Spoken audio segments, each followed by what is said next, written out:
Siema. Nagrywam ten film, ponieważ w końcu udało mi się ukończyć Zeldę Tears of the Kingdom, a zajęło mi to dokładnie 3,5 miesiąca. Równiutko. 3 miesiące i 14 dni. Czyli no dobra, 3,5 miesiąca roboczego, można powiedzieć. I nagrywałem wcześniej, kilka miesięcy temu, taki film zatytułowany luźna recenzja The Legend of Zelda Breath of the Wild. Link jest tutaj w opisie pod filmem, jak ktoś jeszcze nie widział albo chciałby sprawdzić lub przypomnieć sobie. Więc tą grę kupiłem w preorderze, grałem w nią od premiery. Zeszło mi się bardzo długo czasu, aż 3,5 miesiąca, z tego względu, że no niestety mam bardzo mało czasu na granie, więc nie mogłem przejść tego szybciej. I teraz będę mógł wyrazić swoją luźną taką opinię na temat gry The Legend of Zelda Tears of the Kingdom, porównać ją z poprzednią częścią i zobaczymy, przynajmniej w moim odczuciu, która z tych gier jest lepsza. W tej mojej, nazwijmy to, luźnej recenzji będę się kierował tylko swoim własnym, prawda, tutaj odczuciem odnośnie tej gry. Na podstawie 100 godzin, bo 100 godzin w nią grałem równiutko, tutaj postaram się gdzieś wstawić screena, którego zrobiłem na Switchu. Dla porównania, w Breath of the Wild grałem 60 godzin, to grałem 100 godzin, także jest różnica, prawda? Gra jest no, zdecydowanie dłuższa, ale do tego zaraz dojdziemy. Także cała ta moja opinia, którą tutaj wyrażę w tym krótszym lub dłuższym filmie, zależy jak się rozgadam, będzie ona oparta wyłącznie na moim własnym doświadczeniu podczas 100 godzin spędzonych z grą The Legend of Zelda Tears of the Kingdom, więc możemy zaczynać. Już na wstępie widać różnicę w tempie rozgrywki, bo sam początek gry, kiedy nie zaczynamy od razu swobodnie sobie eksplorować, tak jak to było w poprzedniej części, tylko tutaj od razu zaczyna się od długiego wprowadzenia, gdzie razem z Zeldą chodzimy sobie po jakichś podziemiach, po jakichś takich pradawnych komnatach i jest tam dość długi wstęp fabularny i dopiero gdzieś po jakichś 15, może 20 minutach gry uzyskujemy swobodę. I tak jak w pierwszej części na początku mieliśmy to takie wielkie plateau, ten wielki płaskowyż, z którego nie mogliśmy zejść, dopóki nie zdobyliśmy paralotni, czyli to był taki tutorialowy jakby obszar. Tak tutaj też jest coś w ten deseń, ponieważ tutaj jesteśmy na takich wielkich wyspach, jest to taka, można powiedzieć, grupa wysp, największych zresztą na całej mapie i to tam też zdobywamy nasze umiejętności i poznajemy je i dopiero jak to wszystko zdobędziemy, to dopiero możemy wyjść na mapę świata i zacząć swobodną eksplorację. I ta gra jest, no pewnie wszyscy to już wiecie, że ona tak jak ma taką mapę jak Breath of the Wild, czyli Hyrule, mniej więcej nawet podobny. Jest oczywiście trochę zmian, ale generalnie główny zarys mapy jest prawie taki sam. Tak przynajmniej mi się wydaje. No i no na pewno wszystkie góry, wodospady, rzeki i tak dalej, wszystko jest tak w takim samym miejscu, jak to było w Breath of the Wild.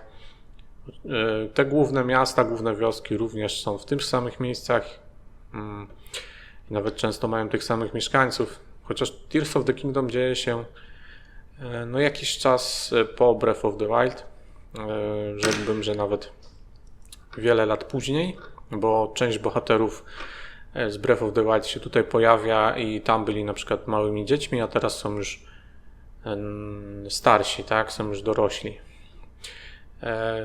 I Breath of the Wild, tak jak powiedziałem, miało tą jedną mapę, to był cały szkielet rozgrywki, jedna mapa Hyrule, po której się poruszaliśmy, że tak powiem, płasko, tak? Czyli po powierzchni ziemi. Nie było podziemi, nie było wysp latających, więc mieliśmy tylko tą jedną mapę. W Tears of the Kingdom się to zmieniło. Tutaj już na początku zaczynamy na latającej wyspie. Latających wysp jest ogólnie sporo, jednak no nie jest ich, na szczęście nie jest ich aż tak dużo. bo jakby dosłownie co krok była wyspa, to byłoby to dość chyba problematyczne, żeby się połapać, na której już byliśmy, a na której nie. Nadal miałem z tym pewne problemy, powiem szczerze. I do tego jest oczywiście podstawowa mapa Hyrule, czyli powierzchnia Ziemi. No i jest jeszcze trzeci poziom, są to podziemia. No i tamten obszar jest tak samo ogromny jak powierzchnia, czyli pod całą powierzchnią Hyrule znajdziecie cały obszar podziemi, do których wskakuje się takimi wielkimi dziurami w ziemi. No i to jest bardzo epickie w ogóle, jak się tam wskakuje, bo to nie jest tak, że te podziemia to są zaraz pod ziemią, że wskoczysz 2 metry i już jesteś, prawda, pod powierzchnią, tylko tu lecisz taką wielką studnią, głęboko pod ziemię i dopiero tam są te podziemia. Więc gra już, jeśli chodzi nawet o samą mapę, jest rozciągnięta.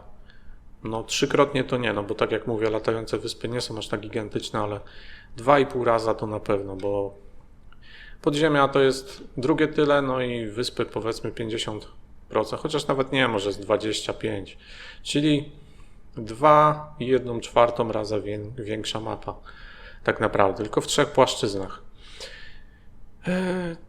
Co jeszcze się zmieniło? Bo generalnie gra jest dość odtwórcza, tak jak widzimy. Grafika jest prawie taka sama, może jeszcze bardziej trochę pastelowa, chociaż ciężko powiedzieć. Ciężko w ogóle stwierdzić, czy grafika się w jakiś sposób zmieniła. No to już jest sprzęt wiekowy. Już Breath of the Wild, który wyszedł na premierę, wyciskał wszystkie soki, więc Tears of the Kingdom nie bardzo już było co zmieniać. Grafika jest w zasadzie taka sama. Sterowanie również jest takie same, ale dodali dużo nowych mechanik w tej grze.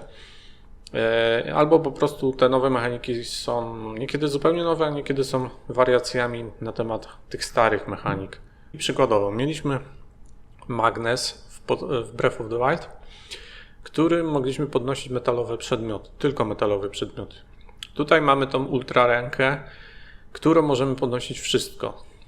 Drewno, metal, broń, owoce, wszystko. Przeciwników tylko nie możemy niestety. No ale generalnie wszystko możemy, czyli jest usprawnione i jest to bardzo wygodne. I również za pomocą tej ultra ręki nie tylko możemy przenosić przedmioty, ale możemy je również sklejać ze sobą i tworzyć te wszystkie takie konstrukcje. Niekiedy te konstrukcje są potrzebne, żeby coś tam zrobić w grze, albo na przykład przejść jakiegoś shrina, a czasami no to jest tylko nasza własna inwencja. Ja, że jestem dość mało kreatywny, no to niestety za dużo tam cudów nie tworzyłem, raczej takie praktyczne rzeczy, które były mi potrzebne do rozgrywki. Kolejna umiejętność to było na przykład zamrażanie i bomby mieliśmy, to były 2 osobne umiejętności. Tutaj tych umiejętności nie ma, ale zamrażać możemy w inny sposób, różne tak naprawdę sposoby. To zależy tylko od naszej wyobraźni. Możemy na przykład, i tutaj wspomnę o nowej umiejętności, jaką jest fuzja, czyli łączymy broń albo tarczę z jakimś innym przedmiotem i na przykład możemy jakiś lodowy przedmiot połączyć z mieczem i wtedy na przykład jak właśnie machniemy w wodę, to woda nam zamarza i wtedy mamy krę na wodzie, po której możemy przejść i niepotrzebna już jest nam ta umiejętność zamrażania i jest to o wiele prostsze. Tak samo bomby, tutaj nie ma takiej umiejętności, ale za to możemy zdobywać bomby albo kwiatobomby, które zakłada się na strzały, bo fuzja dotyczy również strzał. Tu też jest duża zmiana w tej grze, że tutaj na przykład nie kupujemy tak jak w jedynce, będę mówił w jedynce, bo to jest łatwiej niż ciągle powtarzać Breath of the Wild. Więc tutaj jest inaczej niż w jedynce, nie kupujemy tutaj na przykład albo nie zdobywamy strzał ognistych, czy lodowych, czy elektrycznych, tylko mamy tu zwykłe strzały i wszystkie strzały, jakieś specjalne, to sobie tworzymy właśnie za pomocą fuzji, czyli napinając łuk, jak wciśniemy strzałkę w górę, to otwiera nam się pasek wyboru i wszystkie rzeczy, które da się założyć na strzałę, to możemy założyć na strzałę. I na przykład jeżeli chcemy mieć ognistą, no to zakładamy albo ognisty kwiat, albo ognistego żelka, z tych takich magmowych, takich slime'ów, albo jeżeli mamy zwykłe niebieskie żelki, to na przykład możemy je upiec na ognisku, wtedy będą ogniste i wtedy możemy zrobić ognistą strzałę, albo i tak samo elektryczne czy lodowe możemy założyć, są takie lodowe owoce, tego typu rzeczy. Oczywiście tutaj jest o wiele większy wachlarz możliwości, bo możemy na przykład założyć, co już było na trailerach pokazywane, oko na przykład nietoperza czy innego stwora możemy założyć na strzałę, to wtedy jest to strzała samonaprowadzająca się. Możemy też dużo innych rzeczy zakładać, czy to na strzały, czy na broń, czy na tarczę i będzie to nam dodawać jakieś właściwości. I broń, jeżeli już jesteśmy przy broni, również się tutaj niszczy, podobnie jak w jedynce. No i tutaj generalnie broń jest słaba, bo tutaj jest już na początku fabuły powiedziane, że wskutek tam jakichś tych złych wydarzeń cały metal zardzewiał i wszystkie bronie takie w podstawowej swojej formie to mają bardzo niskie statystyki ataku i wszystko zależy od nas, jaką fuzję wykonamy, jaki element dołączymy do broni, żeby ją ulepszyć. Najlepsze to będą oczywiście części z jakichś potworów elitarnych, na przykład z Lioneli, rogi Lionela jak dołożymy, no to na przykład taki jak z srebrnego Lionela róg dołożymy do miecza, który powiedzmy ma 10 ataku, no to będzie miał 60 ataku, czyli staje się potężną bronią. Bronię można też ulepszać, czego gra nam w żaden sposób nie powie, tak jak wielu innych rzeczy gra niestety nam nie powie. Ta gra jest naprawdę hardkorowa i wielu rzeczy byśmy się sami pewnie nie dowiedzieli. Ja na pewno bym się nie dowiedział, bo nawet w życiu bym na to nie wpadł, że są takie stwory, które się nazywają, zapomniałem jak, ale to są takie wyskakujące z podziemi, mają kamień na łbie, takie trochę do ośmiornicy podobne i one występują w rejonie wulkanicznym i one jak nas zobaczą, to zasysają powietrze i wypluwają w nas kule ognia. I jeżeli na przykład mamy broń, która już jest uszkodzona, bo broń tutaj się niestety też niszczy, tak jak w jedynce i niszczy się równie szybko, jest to równie frustrujące, ale jeżeli broń już nam mryga na czerwono, że już jest na skraju wytrzymałości i właśnie znajdziemy tego stwora, to i rzucimy mu tą naszą broń, czy po prostu położymy koło niego, to on zasysając powietrze, zasie ją do gęby, przeżuje, wypluje i ją naprawi, a nie tylko naprawi, ale jeszcze upgrade'uje. Dostanie ona jakiś biały upgrade, będzie taka biała ikonka, który na przykład większy atak, albo większa wytrzymałość, albo jakieś inne właściwości, zależnie od tego, czy to będzie broń, łuk, czy tarcza. A jeżeli drugiego takiego stworka znajdziemy i rzucimy mu znów tą samą broń, to on drugi raz nam ją zaupgrade'uje i będziemy mieli wtedy złoty upgrade i możemy na przykład podnieść sporo jeszcze damage naszej broni. I jest to rzecz, której nigdy w życiu byśmy się nie dowiedzieli sami prawdopodobnie, chyba że no nie wiem jakim cudem. Na pewno nigdy nie rzuciłbym stworowi miecza od tak, żeby go wessał. Nigdy bym na to nie wpadł, więc gra nie podpowiada nam bardzo wielu rzeczy, nam w ogóle nie mówi. I tak naprawdę no, musiałem korzystać z jakichś filmików. Są tak jak było z jedynką, tak i tutaj są całe serie filmików, że na przykład żałuję, że nie wiedziałem tego wcześniej. Top powiedzmy 20 rzeczy, które powinieneś wiedzieć na starcie albo tego typu rzeczy i naprawdę to się przydaje, bo wiele z tych rzeczy to jest no niby prosta, jeżeli już o nich wiesz, ale jeżeli o nich nie wiesz, to sam pewnie na niektóre z nich w życiu byś nie wpadł. I to jest, czy to jest dobre? Mi się wydaje, że nie do końca, bo no niestety musiałem spędzić trochę czasu właśnie szperając po YouTubie i jakieś ciekawostki wywęszając na temat tej gry, żeby się dowiedzieć właśnie o takich smaczkach, które ułatwiają i uprzyjemniają rozgrywkę, ale niestety nie są przez grę w żaden sposób nam przedstawiane i wszystko musimy odkrywać sami, co w niektórych przypadkach jest prawie niemożliwe, mi się wydaje. Także no, są takie fajne bariery w tej grze, ale niestety gra w żaden sposób nam ich nie reklamuje, ani nie ma żadnych tutoriali. I w ogóle w jedynce wszystkie zdolności, jakie miał Link, dostawaliśmy właśnie w czasie tego tutorialowego płaskowyżu, który musieliśmy zaliczyć. Na końcu dostawaliśmy dopiero paralotnie i mogliśmy opuścić płaskowyż. Natomiast tutaj otrzymujemy tylko kilka podstawowych umiejętności, natomiast większość, no może nie większość, ale chyba ze dwie to są praktycznie opcjonalne, bo robienie zdjęć musimy gdzieś tam odblokować, już nie pamiętam dokładnie gdzie, to odblokowywałem.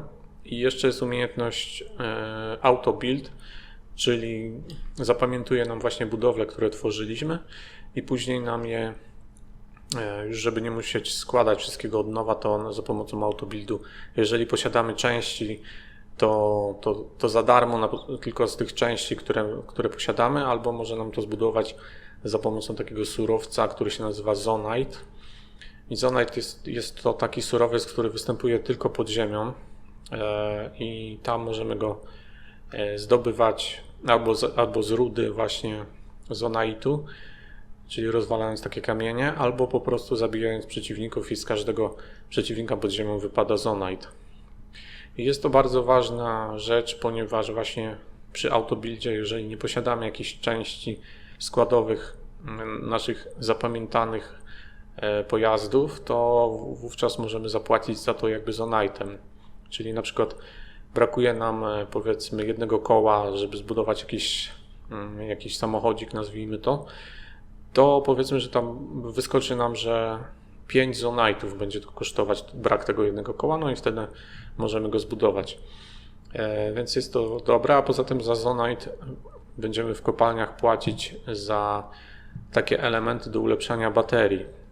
Bo wszystkie te budowle, które tworzymy, czy to są machiny bojowe, czy jakaś prosta broń, czy pojazdy latające, pływające, jeżdżące, wszystkie te pojazdy i ogólnie budowle, one zużywają baterie.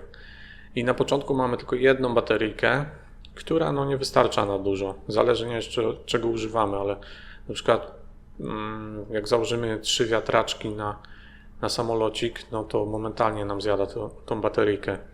Więc za Zonite w kopalniach pod ziemią znowu możemy kupować takie, nie pamiętam nazwy, ale to są takie elementy do upgrade'u naszej baterii. I musimy mieć ich 300, żeby można było sobie zupgrade'ować baterię o jedną baterię, bo generalnie możemy mieć tutaj aż 16 baterii, jest taki pasek. Jak jeździmy jakimś pojazdem albo włączymy jakąś machinę bojową czy coś, no to mamy pasek, po którym nam spada bateria i maksymalnie możemy mieć tych bateryjek 16. Ja po 100 godzinach gry miałem tych bateryjek 4. Tylko 4. Czy dlatego, że to jest trudne? Nie jest to trudne.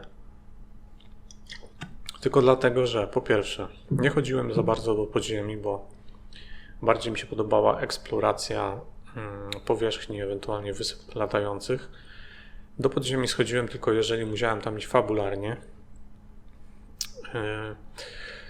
I poza tym to wymaga pewnego takiego rozplanowania i dyscypliny, bo przykładowo mamy nawet dużo tego Zonite'u powiedzmy i chcemy nakupić dużo tych części do baterii, ale nie możemy ich dużo nakupić, bo pójdziemy do kopalni, a tam na przykład jest dostępny, na przykład zawsze tak jest, że jest dostępne chyba 5 dużych części, które nam dają po 20, a potrzebne jest 300 do jednej baterii, przypominam.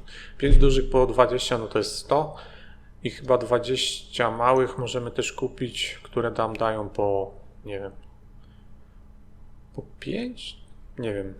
W każdym razie chodzi o to, że znów możemy wykupić cały towar raz na Krwawy Księżyc, czyli na ten respawn i dopiero po tym respawnie możemy wrócić i znów możemy kupować, tak?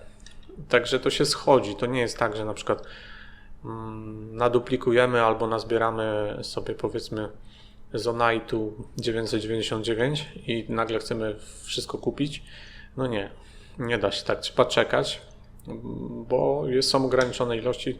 Tak jest gra skonstruowana, że nie da się tego zrobić od razu. Trzeba to robić systematycznie. A ja oczywiście nie miałem w sobie tej systematyczności, nie chciało mi się ciągle tego powtarzać, więc przez całą grę uzbierałem tylko 4 bateryjki. Ale mogłem sobie radzić w inny sposób z tym, z brakiem energii, ponieważ są tutaj też takie przedmioty, które się nazywają Energy Charges.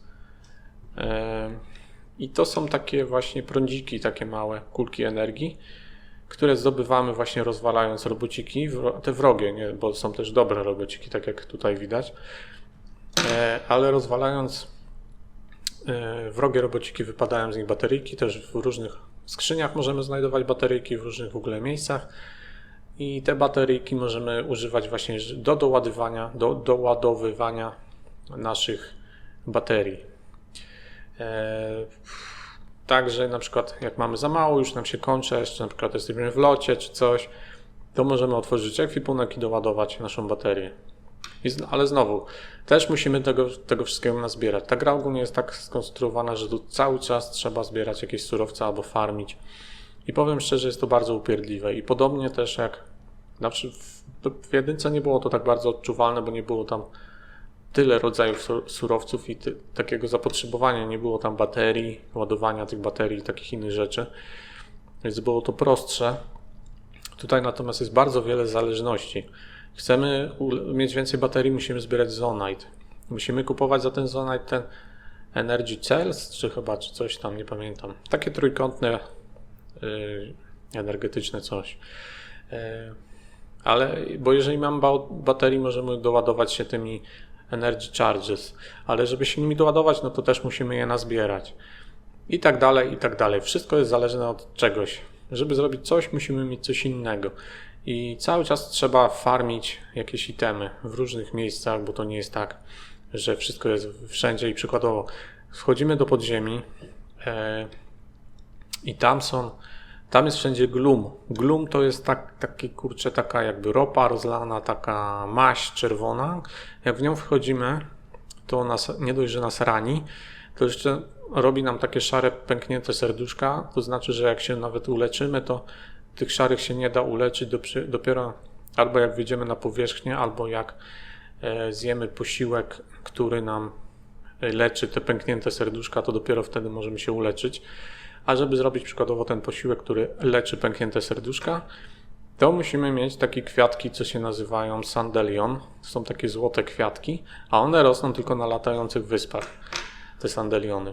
Więc znów, żeby radzić sobie pod ziemią, musimy nazbierać najpierw kwiatków na latających wyspach, żeby zrobić sobie szamę, która będzie nam leczyć te serduszka. No i tak to wszystko jest tu jest wszystko takie przemyślane i połączone ze sobą, ale i to jest mądre, bo to widać, że ten ekosystem taki się uzupełnia, wszystko ze wszystkim, ale dla gracza to może być trochę upierdliwe, że tak powiem. I teraz przejdę do bardzo ważnej kwestii związanej z tą grą, bo tak jak na przykład grałem w Breath of the Wild też w tym roku, z pół roku temu, i jak grałem w Breath of the Wild, no to już było 6 lat po premierze. Wszystko było spatchowane. Nie wiem, czy tam kiedyś były jakieś glitche, jakieś rzeczy, które można było sobie wykorzystać, żeby ułatwić sobie rozgrywkę, ale kiedy ja grałem, no to i tak to już wszystko było spatchowane po 6 latach, więc wszystko robiłem legalnie. Nic nie glitchowałem, nic nie kopiowałem, nie duplikowałem przedmiotów, wszystko zdobywałem. I może dlatego właśnie przez sporą część gry właśnie klepałem biedę w tamtej grze. I też nie miałem ulepszonych przedmiotów, nie miałem maksymalnie ulepszonej żadnej zbroi. Miałem ulepszane trochę zbroje na tyle, na ile byłem w stanie. Ale ulepszenie ekwipunku wróżek na maksa to jest rzecz, która wymaga naprawdę dużo zasobów. I zarówno rupii, bo maksymalne ulepszenie kosztuje 500 rupii na każdą część stroju, a mamy 3, to już jest 1500. Trzecie ulepszenie kosztuje po 200, to jest plus 600, to jest 2100 rupii, także jest 2500 rupii plus rzadkie itemy są potrzebne, żeby ulepszyć jeden zestaw sprzętu na maksa. Także jest to bardzo, bardzo dużo wymaga farmienia. Dlatego mówię, w jedynce nie miałem tego, natomiast tutaj przejdę do ważnej kwestii. Tutaj jeszcze były dostępne glitche z duplikowaniem przedmiotów, czy jak to mówią w Polsce, z dupowaniem. Tak, dup od duplicate. No i był taki prosty glitch, że jakby wam to wytłumaczyć. Weszliśmy przykładowo na schodki, czy na jakąś małą górkę, skakaliśmy z niej, rozkładaliśmy lotnię w locie, otwieraliśmy ekwipunek, wybieraliśmy 5 sobie przedmiotów, które chcemy zduplikować, przykładowo, że bierzemy w ręce, na przykład 5 diamentów. Pyk, pyk, pyk, pyk, pyk. I wtedy jednocześnie wciskaliśmy przyciski anulowania i zatwierdzenia chyba. I wtedy menu nam się zamykało, a my lecąc na lotni po prostu wyrzucaliśmy 5 przedmiotów pod nogi sobie. Ale jak je podnieśliśmy, no to już mieliśmy 10, bo nie wyrzucaliśmy de facto tych przedmiotów, które wzięliśmy w ręce, bo robiliśmy to w locie, tylko wyrzucaliśmy takie zduplikowane przedmioty. No i w ten sposób można było na przykład w pół godziny sobie z 5 na przykład diamentów zrobić 500, tak? Więc to był prosty sposób na duplikowanie. Później pojawił się patch 1.1.2 i tam był również dość prosty sposób na duplikowanie. Wystarczyło mieć łuk 5-strzałowy i można było stanąć na pograniczu, było takie miejsce na pograniczu podziemi i powierzchni. I jak się strzeliło właśnie stojąc pod ziemią, wystrzeliwując na powierzchnię strzałę, która się dzieliła na 5, na przykład diament, znów wróćmy do tych diamentów, nakładaliśmy diament na tą strzałę, wystrzeliwaliśmy ją i z racji, że to był 5-strzałowy łuk, to ta strzała dzieliła się na 5, no i 5 diamentów, jak dolatywało do granicy właśnie powierzchni podziemi, zawisało nam w powietrzu i spadało. I z jednego diamentu mieliśmy 5 i to też był prosty sposób i tak zaczynałem grę z tym pierwszym sposobem, ale zapomniałem wyłączyć aktualizację, no i kończyłem grę z tym drugim sposobem na duplikowanie przedmiotów. I powiem szczerze, że to mi uratowało gameplay tak naprawdę, bo bez duplikowania to znów. Po pierwsze, no jeszcze duplikowanie rupii. Tutaj jeszcze więcej potrzeba pieniędzy, jak się chce wszystko fajnie mieć, to trzeba mieć dużo więcej rupii, czyli pieniędzy, niż w jedynce. W jedynce był prosty sposób na zarabianie, trzeba było tylko ciągle nocować do rana przy takim jednym jeziorku, z którego wylatywał smok i ciągle trzeba było zestrzeliwać mu łuski, a potem te wszystkie zebrane łuski sprzedawało się u handlarza po 300 rupii za sztukę i można było w godzinę zarobić kilkadziesiąt tysięcy rupii i to wystarczało swobodnie na całą. Natomiast tutaj, bo generalnie i w jedynce i w dwójce, żeby zarabiać tak bez kombinowania, no to jest ciężko. Bo to trzeba, generalnie taka chyba jedyna metoda to jest, żeby zbierać mięso, gotować jakieś takie lepsze potrawy i te potrawy później sprzedawać u handlarza. Ale to jest takie ciułanie groszy, dosłownie po 50 rupii czy po ileś. I w ten sposób się nie dorobimy majątku. W jedynce, tak jak mówię, dało się to farmić na smoku i ja tak robiłem i to była legalna metoda, to nie był żaden glitch.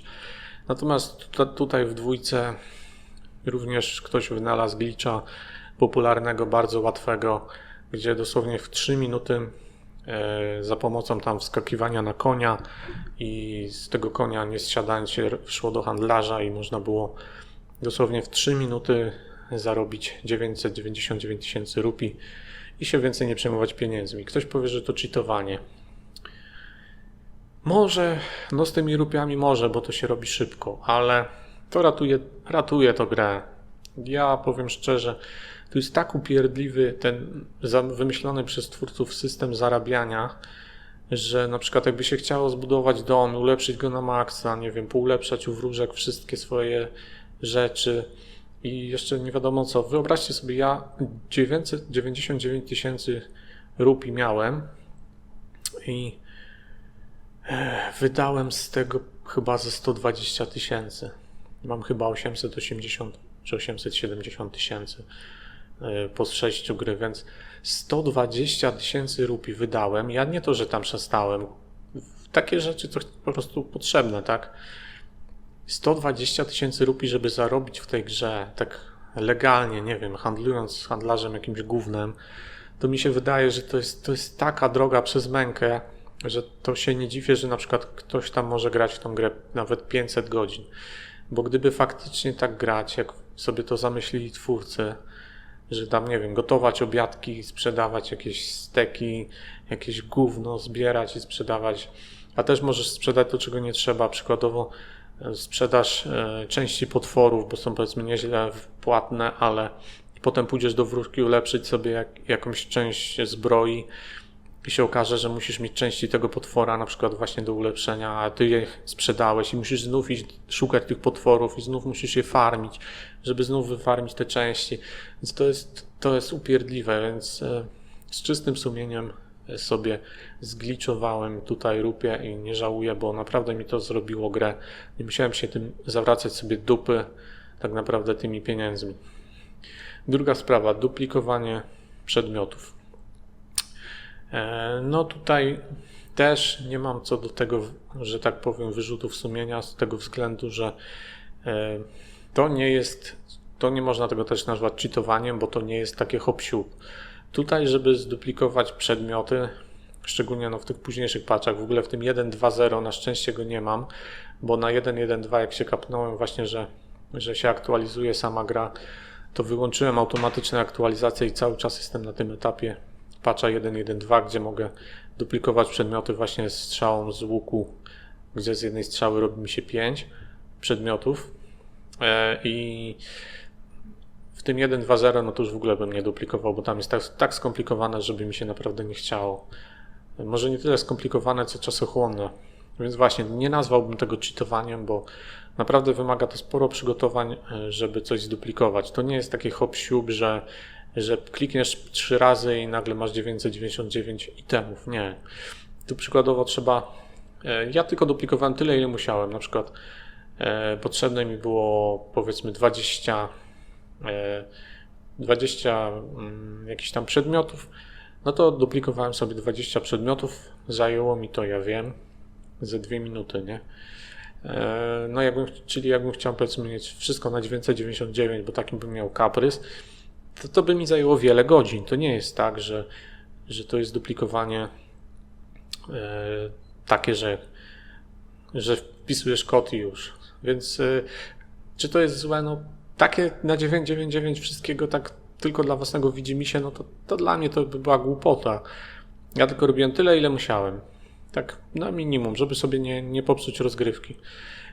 I to jest tylko taka ciekawostka, bo jeżeli ktoś teraz zacznie grać, to już będzie musiał grać z patchem 1.2, a może nawet już jest nawet jakiś nowszy, nie wiem tego. Więc już nie będą działać te glitche. Ale fajnie myślę wiedzieć, że taka opcja w ogóle była, bo tak jak jeszcze raz wspomnę, zdobywanie tu wszystkiego legitnie to jest koszmar. Przykładowo, chcemy ulepszyć niektóre części na przykład zbroi, bo jest tu bardzo dużo setów, w ogóle nie wiem po co, ale no taki kolejny bajer wydłużający rozgrywkę, ale jest tu bardzo dużo setów zbroi różnego typu i niektóre, żeby na przykład ulepszyć, to musimy mieć powiedzmy na najwyższy poziom musimy mieć części smoków. Są tu 4 smoki na mapie, to są takie latające, wężowate, wielkie, takie jak z chińskiej jakiejś mitologii. Smoki latają w określonych miejscach w określonym czasie. Trzeba na nie wskoczyć. Możesz z danego smoka zdobyć tylko jeden przedmiot i on jakby wygasa. Smok się powiedzmy świeci się na przykład ognisty na czerwono, walniesz go raz i też z każdego smoka farmisz 5 itemów. Zęba, pazur, łuskę, róg i jeszcze takie kolce. I przykładowo walniesz smoka w róg, odpadnie mu róg, bierzesz ten róg, smok się wygasza. I przez 10 minut jest nieaktywny. Możesz albo przez 10 minut kolejny jeździć na jego grzbiecie i czekać, aż znów się aktywuje i zebrać kolejną sztukę. I tak wszystkie 5, 4, bo kolce to się łatwo zdobywa akurat. Na to nie trzeba tak czekać. No ale 4, to żeby zdobyć 4 różne itemy z jednego smoka, musisz 40 minut na nim siedzieć lub 4 razy na niego wskakiwać, jeżeli go znajdziesz. A do niektórych rzeczy na przykład są potrzebne 2 sztuki albo Do spodni, hełmu i pancerza tułowia potrzebne jest powiedzmy po pazurze smoka, no to musisz mieć 3. No to, a smoki są 4 w sumie, więc wyobraź sobie, ile godzin musiałbyś spędzić, żeby teraz farmić te smoki. Albo na przykład spadające gwiazdy. Czasem w nocy możesz gdzieś ujrzeć, że spada gwiazda, gdzieś nawet daleko od ciebie. Teraz musisz polecieć w to miejsce, znaleźć miejsce, gdzie ona padła i ją podnieść. I też są potrzebne do różnych ulepszeń. No to teraz sobie wyobraź, dlaczego ludzie duplikują przedmioty. Jest to strasznie upierdliwe, żeby to wyfarmić. I wymaga to masę czasu. Czyli generalnie mówiąc, duplikowanie nie jest moim zdaniem niczym złym w tej grze. Jest wręcz ratunkiem, bym powiedział. Zwłaszcza dla takich osób jak ja, które mają mało czasu. Nawet nie chcę sobie wyobrażać, ile musiałbym grać bez możliwości duplikowania przedmiotów, żebym musiał je sam wszystkie wyfarmić. To by były jakieś niesamowite godziny. Gra jest po prostu przez to rozciągnięta jak guma w gaciach. Tak jak powiedziałem wcześniej, broń tutaj jest zardzewiała. Wszystkie podstawowe bronie, jakie mamy, mają bardzo niski atak. Więc tutaj jeżeli byśmy na przykład nie zduplikowali sobie części na przykład Lionela, które nam pozwolą zrobić jakiś super mieczyk, to byśmy powiedzmy nawet zabili jednego czy dwa, zrobili 2 te mieczyki, no ale one by nam się szybko zniszczyły, albo po prostu byśmy ich nie używali, bo nam było szkoda je zniszczyć, albo co chwila musielibyśmy latać z nimi już takimi na skraju zniszczenia do tych stworków, o ile w ogóle byśmy wiedzieli o tym i je naprawiać. Więc to by było mega upierdliwe. Albo moglibyśmy po prostu tworzyć bronię z tego, co znajdziemy i mieć jakieś do dupy sprzęty. Nie po 60-70 damage'a miecze, tylko po 20-30 maksymalnie. I o wiele trudniej by nam się walczyło. I również ulepszenia sprzętu. Również byłoby o to trudno, gdybyśmy wszystko musieli zdobywać. Oczywiście niektórzy tak grają i jeżeli mają na to czas i ochotę, no to ja nie mam nic przeciwko. Tak wymyślili twórcy w sumie. Ale i bez tego gra zajęła mi 100 godzin. Więc dla mnie duplikowanie przedmiotów to było zbawienie tej gry, tak naprawdę. W Breath of the Wild nie było to tak potrzebne, ponieważ tam każda broń to była broń. To nie było coś, co mogliśmy ulepszać, zmieniać. Taka, jaką znaleźliśmy, taka była. I można było swobodnie nauczyć się miejsc, lokacji, w których co każdy krwawy księżyc na przykład respawnował się mieczyk, co miał 50 damage'a, czy jakiś inny rodzaj broni, co już miał 50, 60, więc mogliśmy sobie chodzić w te miejsca za każdym razem i je po prostu zbierać. Albo z czasem można było też kupować gotowe bronie. No a tutaj niestety tutaj jest tak, że jak nie mamy fajnych części do właśnie modyfikacji broni, no to będziemy w dupie. Dobra, bo za bardzo się rozgadałem na ten temat. Co jeszcze się zmieniło? W jedynce ciągle miałem deficyt strzał. Zawsze miałem z tym problem. Chodziłem po handlarzach, kupowałem strzały, ale one też się właśnie nie odnawiały tak szybko w sklepach. I ciągle musiałem oszczędzać strzały. Tutaj z tym nie ma problemu. Przez to chyba właśnie, że robimy te fuzje ze strzałami, wszystkich innych rzeczy. Więc tu od początku gry miałem pełno strzał, aż byłem dość zaskoczony tym, że tutaj tak dużo mamy strzał do dyspozycji. Naprawdę nie ma z tym problemu, żeby... W ogóle dużo też takich mechanik, które były irytujące w jedynce, tutaj trochę zostało usprawnionych. Na przykład stamina. Stamina tutaj nie wyczerpuje się aż tak szybko. Nawet mając tylko początkowe jedno kółeczko, i tak możemy zdecydowanie więcej biegać i dłużej pływać, i dłużej się wspinać czy szybować na lotni. W jedynce, no to kto grał, ten wie, że z jednym kółeczkiem staminy to nawet małej rzeczki nie dało się w pław przepłynąć. Dosłownie znikało to w oczach. Stamina tam była bardzo, bardzo mało wydajna. Tutaj to poprawili na plus. Stamina starcza na o wiele dłuższą aktywność. Co więcej, no, kolejna umiejętność dodana to jest przechodzenie przez sufit. Czyli stajemy w jaskini na przykład, albo pod jakimś deską, pod jakimś czymś, pod czymś wystającym generalnie i możemy wtedy za pomocą tej umiejętności doskoczyć do tego sufitu czy tej powierzchni i przez nią przejść. Jest to bardzo fajna sprawa, na przykład nie musimy się czasami wspinać po górach, tylko jeżeli gdzieś jest jakaś mała jaskinka, to wejdziemy do niej i możemy przez sufit się przedostać na drugi koniec tej jaskini. Znaczy na wierzch. Jest to bardzo przydatna, bardzo fajna umiejętność. Jakbym teraz wrócił do jedynki, to bardzo by mi jej brakowało. Także jest trochę zmian na plus na pewno. I jeszcze kolejna zmiana na plus, jeżeli ktoś używa konia. A jeszcze warto nadmienić, że jeżeli mamy save'y z jedynki, to nasze konie się przeniosą do dwójki. Wszystkie konie, które mieliśmy w jedynce, będziemy mieć w dwójce. To jest fajne, jeżeli ktoś w jedynce miał jakieś legendarne konie zdobyte, to tutaj też je będzie miał. Ale konie, podobnie jak chyba nawet mniej, są potrzebne tutaj niż w jedynce. O czym zaraz wspomnę. Ale jeszcze plusem odnośnie koni jest to, że w jedynce jak oddaliliśmy się dosłownie na kilkadziesiąt metrów od konia i zagwizdaliśmy, to pojawiał się komunikat, że koń jest za daleko, żeby nas usłyszeć i ma nas w dupie, nie przyjdzie. A tutaj koń słyszy nas nawet z bardzo daleka i wolno, bo wolno, nie tak jak płotka, że on się teleportuje gdzieś za nami, obok nas.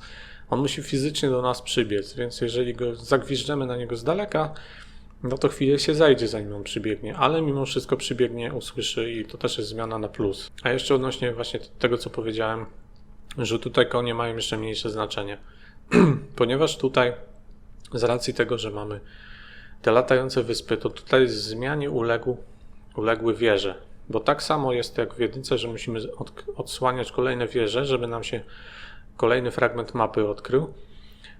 Z tym, że w jedynce na te wieże trzeba było się wspiąć, to były takie jakby tarasy widokowe i to było zawsze takie ciekawe doświadczenie, bo jak udało nam się wejść na nową wieżę, to wówczas mogliśmy sobie z niej poobserwować otoczenie, zobaczyć, gdzie warto pójść i wszędzie musieliśmy pójść fizycznie, ewentualnie kawałek sobie podlecieć na lotni, skacząc z tej wieży.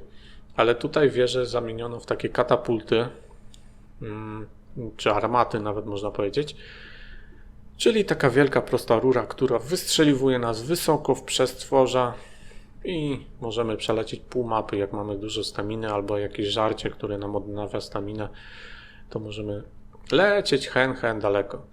I to jest moim zdaniem zmiana na minus, ponieważ to trochę zaburza nam eksplorację swobodną. To znaczy, wylecimy w powietrze, rozejrzymy się z góry, gdzie jest coś ciekawego, jak coś dostrzeżemy, to lecimy docelowo w ten punkt, pomijając wszystko po drodze. I cóż, i tak naprawdę nie chodzimy tymi wszystkimi ścieżkami, możemy dużo rzeczy pominąć latając. I jest też taka opcja nawet prześledzenia swoich ścieżek na mapie, że takie kreski się rysują fajne wszędzie, gdzie byliśmy. No to jak sobie to prześledziłem po 100 godzinach, no to w wielu miejscach to ja naprawdę w ogóle nie byłem. Bo jeżeli na przykład miałem pójść w jeden punkt, patrzyłem sobie na mapę, gdzie jest wieża, teleportowałem się do tej wieży, wyskakiwałem z niej i leciałem po prostu docelowo w konkretny punkt. No bo można, tak. To jest to spore ułatwienie, ale to trochę zaburza mi swobodę eksploracji mapy. Trochę inaczej to działa w podziemiach, bo tam nie ma wież, tam możemy się tylko przemieszczać albo z buta, albo na jakichś pojazdach. A jeżeli chodzi o pojazdy, no to właśnie ja nie odkryłem całych podziemi. W ogóle po 100 godzinach gry odkryłem może ze 30% podziemi, może 25%, już miałem dość, już mi się ulało tak naprawdę. W podziemiach to w sumie nie ma nic wielce ciekawego poza walkami z jakimiś mini-bossami, albo w ogóle z ponownymi walkami z bossami, których już pokonaliśmy na powierzchni, no i zbieraniem surowców, więc i w podziemiach jest ogólnie ciemno jak w dupie, nic tam nie widać i musimy odsłaniać takie jakby latarnie. Te latarnie są umiejscowione zawsze pod shrinem, więc to jest takie fajne ułatwienie, że jeżeli na powierzchni znaleźliśmy shrine, czyli kapliczkę, to pod ziemią, dokładnie pod nim możemy sobie zaznaczyć kropeczkę, że w tym miejscu na pewno będzie ta latarnia. A odwrotnie, jeżeli pod ziemią znaleźliśmy latarnię, a na powierzchni nie mamy w tym miejscu odkrytej kapliczki, to możemy też sobie zaznaczyć punkt, żeby tam pójść, że na pewno tam jest kapliczka. I to jest tak połączone, jedno pod drugim. No i jak odsłonimy właśnie daną latarnię, to taki okrąg, dany obszar mapy nam się odsłania, no i robi się tam widno. No ale jest ich od cholery, no bo w ogóle szrajnów w tej grze jest 150. W jedynce było 120, tu jest 150 albo 155 nawet. Ja po 100 godzinach gry odkryłem ich 102 szrajny. Więc i tak więcej, bo to jest ponad 2/3, albo 2/3 można powiedzieć. Natomiast w jedynce było ich 120, a ja odkryłem 60, czyli 50%. Więc tutaj więcej się udało odkryć. No i kokoroki. Kokoroki też są, bo w jedynce było ich 900, tu chyba też ich jest 900, ale tutaj się je zdecydowanie łatwiej zdobywa, bo tam przez całą grę zdobyłem ich chyba ze 60 czy z 50, a tutaj zdobyłem ich chyba ze 120. No i tutaj jest też prościej, bo często dostajemy po 2, bo jest taki nowy rodzaj kokoroków, które zdobywamy, spotykamy takiego kokoroka z plecakiem, który po prostu ma za ciężki plecak i nie może iść do swojego kumpla i musimy go przetransportować w takie miejsce, które on nam wskaże. No i wtedy jak go tam dostarczymy, to dostajemy od razu 2 kokoroki, a za kokoroki no to sobie powiększamy ekwipunek na broń, tarczę lub łuki. Że na początku możemy mieć ich bardzo małą ilość, a później z czasem możemy mieć ich więcej. Więc to jest taki sam dokładnie motyw jak w jedynce. Tyle, że tutaj, tak jak powiedziałem, łatwiej się te kokoroki zdobywa. Części, bo tak jak powiedziałem, że możemy budować sobie przedmioty i z części ewentualnie płacić za nie zone item. A części to są tak zwane zone devices. To są takie kulki, tak jak tutaj teraz widzicie na filmiku, że jest taki dystrybutor, z którego można kapsułki kupować. Za pomocą właśnie tych energy chartsów się wrzuca je tak jak monety do takiego automatu z kulkami.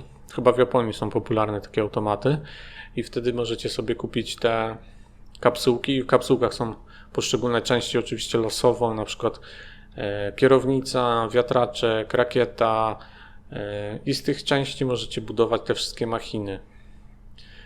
Oczywiście możecie je znajdować też w różnych miejscach, w skrzynkach albo z jakichś przeciwników mogą wypadać generalnie, ale najłatwiej jest je zdobywać właśnie po prostu kupując je w tych kapsułkach. No i wtedy zbieracie sobie takie te kapsułki i możecie z tych części budować. Co jeszcze się zmieniło? W jedynce mieliśmy 12 chyba czy 10 wspomnień do ogarnięcia, że tam mieliśmy fotografie i na podstawie tych fotografii musieliśmy znaleźć te miejsca i wtedy odpalały się cutscenki, które nam wyjaśniały fabułę. Tutaj też jest 12 wspomnień, tyle że w jedynce moim zdaniem to było bardzo ciężkie i bardzo upierdliwe, żeby to zdobyć samemu, więc ja robiłem to z poradnikiem, natomiast tutaj jest to bardzo łatwe i bardzo przyjemne, bo tutaj musimy znaleźć 12 takich grafik namalowanych na ziemi, a te grafiki są po pierwsze ogromne, widać je z daleka, zwłaszcza jak sobie wyskakujemy z tych naszych wież wysoko w przystworza, widzimy szeroką połać terenu, no to te grafiki widać z kilometra dosłownie, nie sposób je przeoczyć. No i w ten sposób odblokowujemy sobie kolejne 12 wspomnień, które rozwijają fabułę gry. A fabuła jest, trzeba powiedzieć, dużo ciekawsza niż w Breath of the Wild. Bynajmniej mi się tak wydaje, że jest ciekawsza, bardziej taka epicka i podniosła. No mi się zdecydowanie bardziej podoba. No i generalnie jest tu dużo więcej cutscenek i dużo dłuższych cutscenek. I sama Zelda też jest taką postacią bardziej mistyczną, bardziej taką właśnie... Bardziej czujemy, że to jest księżniczka, że to jest jakaś władczyni. W jedynce to tak, ta ich relacja to była taka trochę koleżeńska, trochę przyjacielska, a tutaj to czuć ten taki patos, taką podniosłość, ma to większy klimat moim zdaniem, bardziej można się wczuć. Także ogólnie jest to dużo więcej cutscenek niż w jedynce. Gra stoi mocniej fabularnie. Jeżeli chodzi o questy poboczne są tak samo w zasadzie sztampowe jak w jedynce. Przynieś, wynieś, pozamiataj.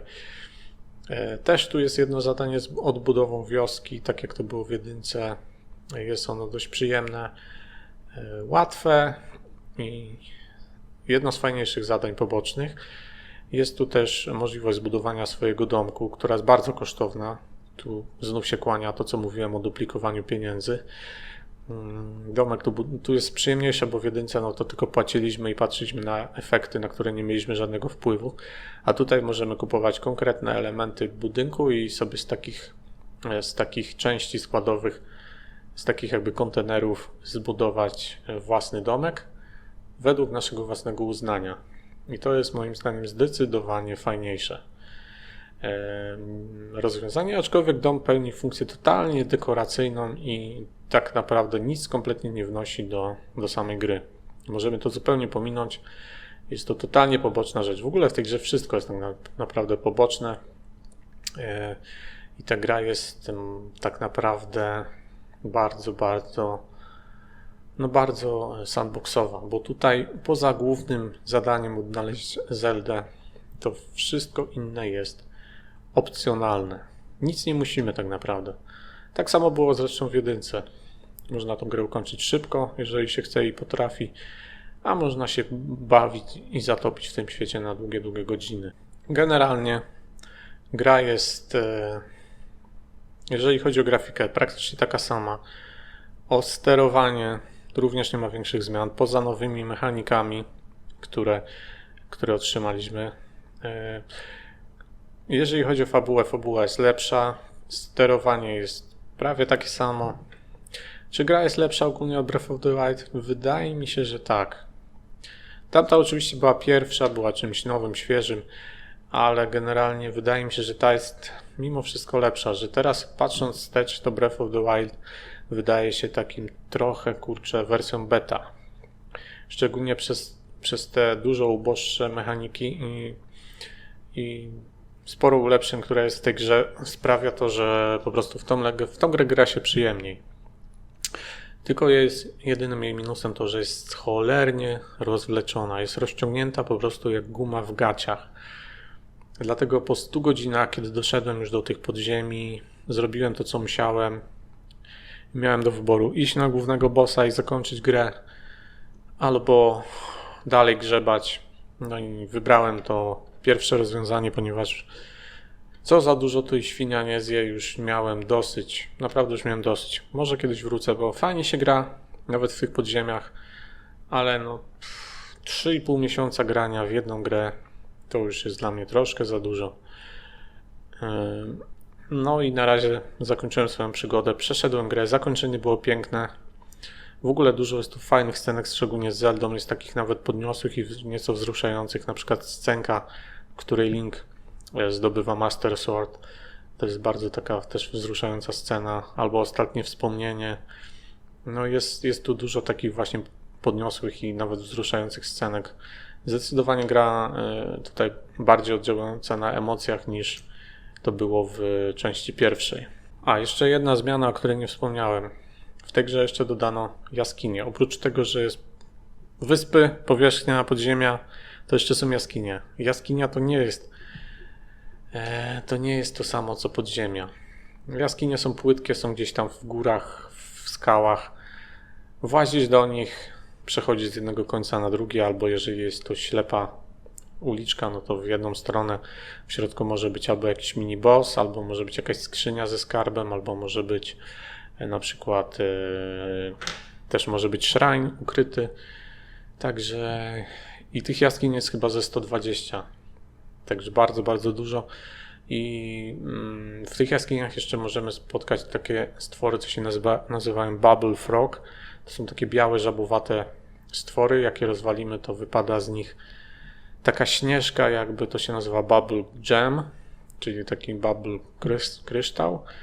I jak spotkamy takiego stworka, takiego trochę świrniętego kolesia, co chodzi z takim wózkiem, takiego handlarza, to możemy mu te bubble gemy sprzedawać za jakieś itemy. To jest taki kolejny dodatek, którego nie było w jedynce. Czy on coś wnosi? Dużo on nie wnosi, bo te rzeczy, które kupiłem, to i tak ich nie używałem tak naprawdę. Tak naprawdę grę można przejść w zasadzie na samym początku gry, w pierwszej lokacji, kupując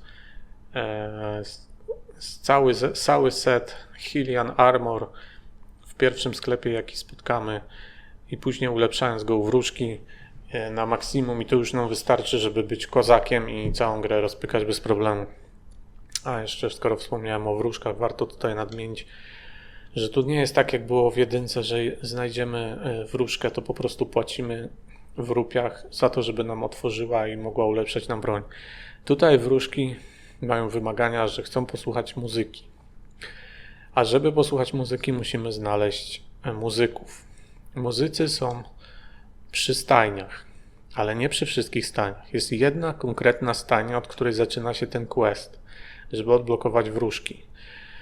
I to jest stajnia na wschód od w ogóle początkowego miejsca naszego startu, pierwszej lokacji na powierzchni.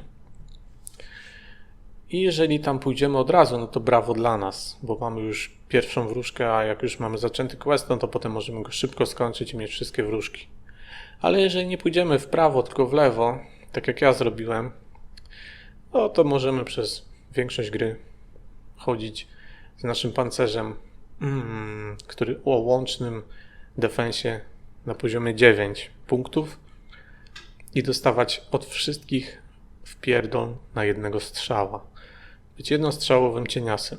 Tak jak ja. Przez pierwsze 60 godzin, czyli przez 60% gry chodziłem jak ten lamus z najsłabszym pancerzem, bo nie miałem odblokowanych wróżek. Dopiero po 60 godzinach trafiłem na tą stajnię, w której zaczyna się ten quest i mogłem uzyskać dostęp do wróżek. A co za tym idzie, mogłem ulepszyć sprzęt. Jest to słabo rozwiązane, bo tak jak ja, jak niektórzy trafią tam wcześniej, no to super, ale ja trafiłem tam dopiero po 60 godzinach.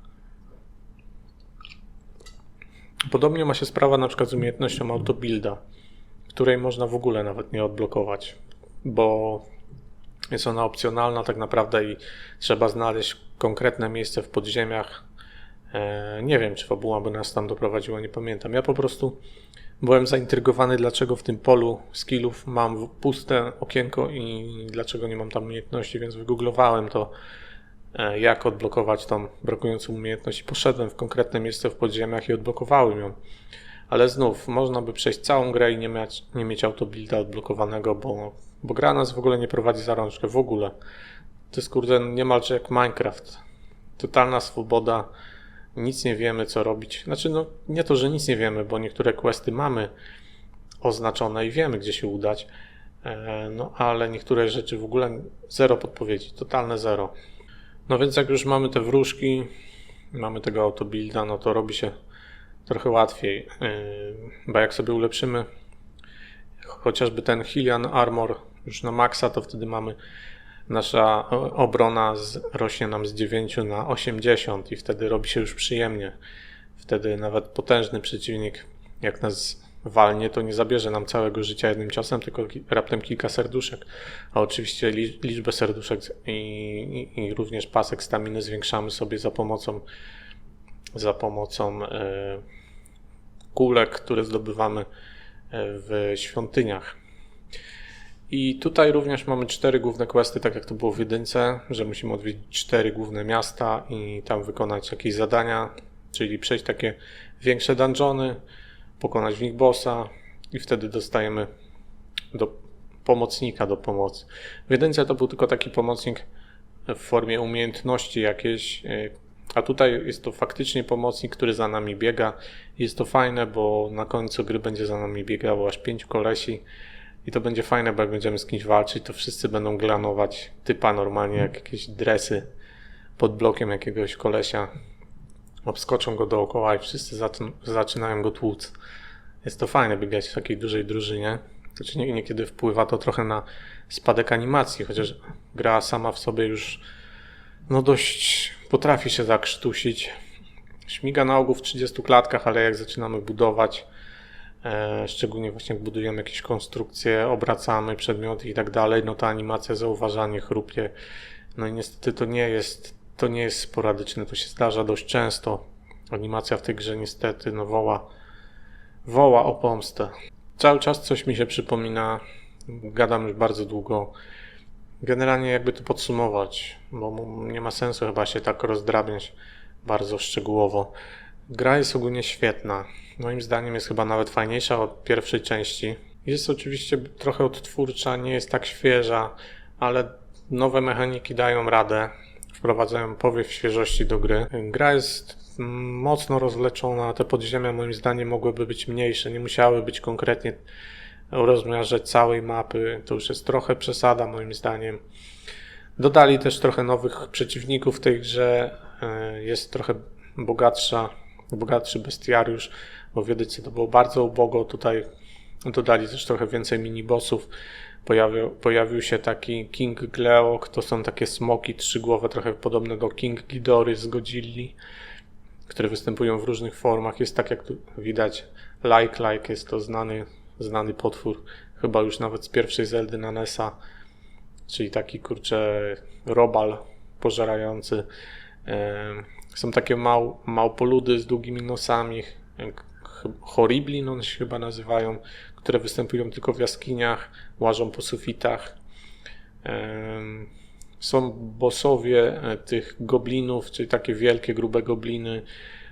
No jest generalnie bestiariusz, został mocno rozwinięty, dość mocno na tym polu, więc to fajnie wypada.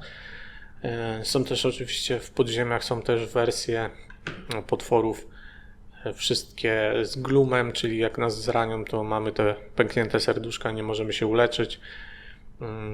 No i jeszcze jest taki dość nowy przeciwnik, Gloom Hands, taki dość przerażające, takie ręce, wyłażące z ziemi z okiem na środku, które nas łapią i również właśnie mają glooma i też rozwalają nam serduszka. Dość taki groźny przeciwnik. Także jest też trochę zmian w tej grze, jest sporo nowości. Na pewno nie można powiedzieć, że jest to DLC, bo to taka opinia byłaby trochę krzywdząca, zwłaszcza, że gra jest potężna, jest dużo większa od jedynki. Moim zdaniem ma ciekawszą fabułę gameplayową. No obie się grało super. To, czego mi trochę tu brakuje, to właśnie cała ta technologia z jedynki, czyli ta Ancient Technology chyba właśnie, czyli te przede wszystkim guardiany, strażnicy, te takie kroczące pająki, co waliły laserem. Był bardzo klimatyczny przeciwnik, bardzo je lubiłem, tą muzykę taką, kiedy one się pojawiały. Tutaj niestety ich nie ma nic z tej starej technologii, niestety nic się nie zachowało, także tego brakuje. Gra jest taka bardzo podobna, a jednocześnie dość mocno odmienna. Tyle bym powiedział. Jest to po prostu sequel. Czuć, że jest to kontynuacja. Jak ktoś grał w jedynkę, to bardzo dużo nawiązań odnajdzie, dużo tych samych postaci. Także gra jest dla mnie generalnie jest świetna, nie przesadzę jak powiem, że jest jedną z najlepszych gier, w jakie grałem w życiu. Podobnie jak jedynka. Z tym, że tam, tak jak powiedziałem, ma dużo usprawnień w samej rozgrywce uprzyjemniających, chociaż też jest dużo archaizmów, szczególnie co jest bardzo irytujące, to że nadal gra nie ma voice actingu, jedynie na cutscenkach, a tak to wszystko mamy do czytania bez voice actingu, co jest upierdliwe mocno i w dzisiejszych czasach niestety bardzo archaiczne. No i co jest jeszcze archaiczne, że często rozmowy są rozwleczone, szczególnie z tak nieistotnymi postaciami jak handlarz. Idziemy do handlarza 10., 20., 50. raz i musimy wysłuchać jego tej samej śpiewki, zanim będziemy mogli coś kupić. A jak już coś kupimy i mówimy mu goodbye, to musimy wysłuchać jego śpiewki na pożegnanie. I tak z każdym. I ciągle musimy przewijać durny tekst. Rozumiem w kwestiach fabularnych, kiedy robimy questa czy coś, no to dialogi wiadomo, są kluczowe, ale jeżeli robimy tak trywialną rzecz jak zakupy u handlarza i musimy ciągle słuchać jego pieprzenia, które jest totalnie nieistotne i które jest w kółko powtarzane to samo. Już gra powinna mieć zaimplementowane przynajmniej takie coś, że jak on już raz nam to powiedział, to żeby już nam tego nie powtarzał, albo żeby na przykład tylko raz, powiedzmy na ileś godzin, żeby nam przypomniał o tym, ale za każdym razem musimy słuchać tego samego pieprzenia. To jest tak upierdliwe i to nie tylko z handlarzem, ale ogólnie Często jest tutaj tak, że niestety musimy jakieś przeklikiwać przegadane linijki tekstu, które oczywiście nie mają voice actingu, więc to jest dla mnie największy minus tej gry, ale poza tym generalnie gra jest super.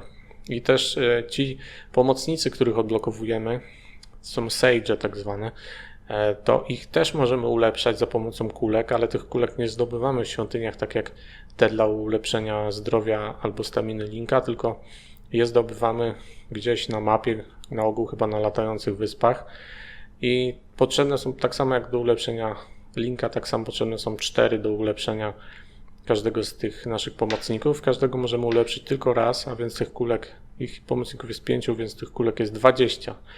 Ja przez 100 godzin gry znalazłem tych kulek 4, więc mogłem sobie pozwolić na ulepszenie tylko jednego z moich pomocników.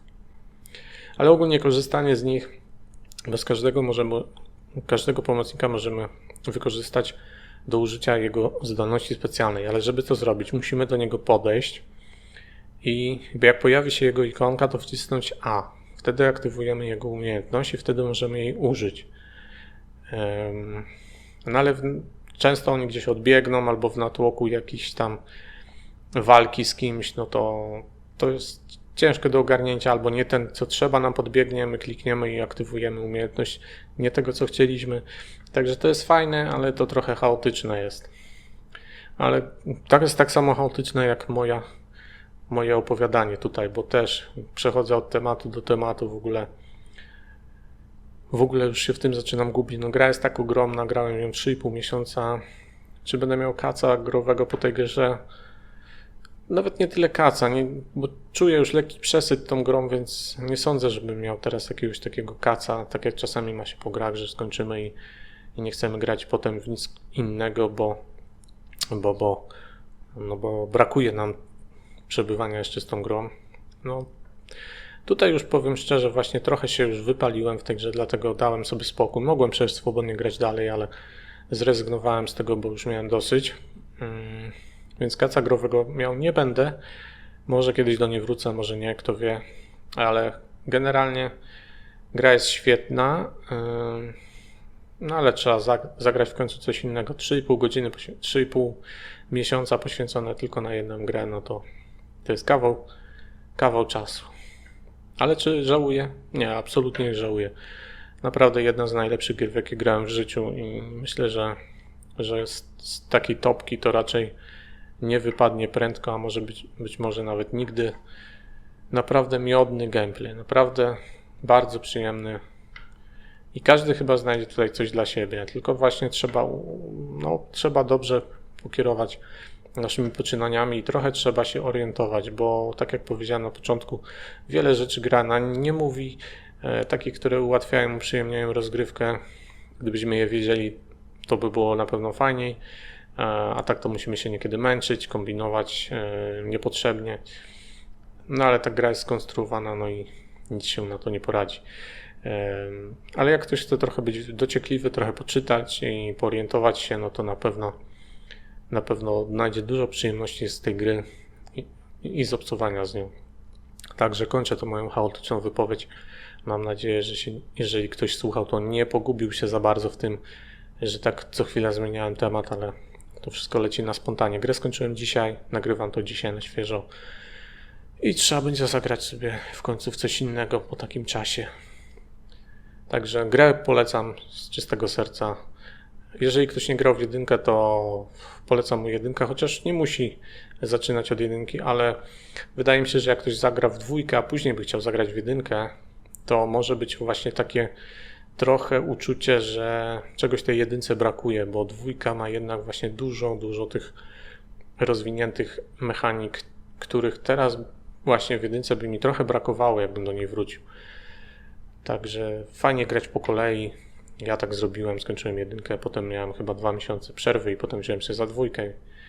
I obie te gry uważam za wybitne. I jestem tylko ciekaw, jak kiedyś w przyszłości pojawi się kolejna część, to czym jeszcze może nas zaskoczyć? Na minus kulejąca niestety animacja, niska rozdzielczość i te dialogi takie często przegadane. Także to wszystko A co wy sądzicie o tej grze, jeżeli graliście w ogóle, albo czy zamierzacie grać? Piszcie, mówcie. A ja dziękuję bardzo, kłaniam się, cześć.